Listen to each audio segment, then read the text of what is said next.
Hey, this is Chris. Now, something that's been happening a lot recently on the Australian share market is the listing of new active exchange-traded funds. These are similar to ETFs in that there's a listed price that you can get in and out of every day. That listed price generally reflects the underlying value of the portfolio, and sometimes they're even transparent about the holdings they own, even though sometimes it's a little bit delayed. What is the main differences? Well, there's a few. So an index ETF will just track a market index. It will track, let's say, the largest 100 stocks in Australia or 300 stocks in Australia, and it will track those stocks in the weights that they're owned by the market at a pretty low fee. You'll have full visibility about what you own on any particular day, and it's very easy to get in and out of these very close to their asset value.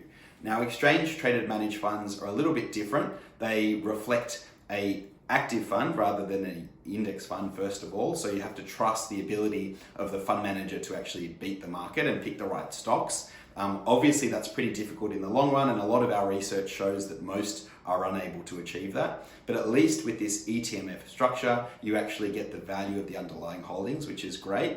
The downsides to the ETMF structure is that the fees are generally higher and pretty reflective of what a typical active manager's fees are. You may not get to see the underlying holdings, and sometimes the manager themselves is involved in the market making process, and that creates a bit of a conflict within the fund structure. But overall, what I'd say is the ETFF structure is a much better structure for investing into active funds than a lot of the others that existed in the past. It's definitely easier to get in and out than an unlisted managed fund where you have to fill out paperwork and submit forms, and it takes a long time. And there's also a much better chance you're going to be able to get in and out at the correct underlying asset value compared to a listed investment company or LIC. So if you're going to invest in active funds, definitely the ETMF structure is a better structure.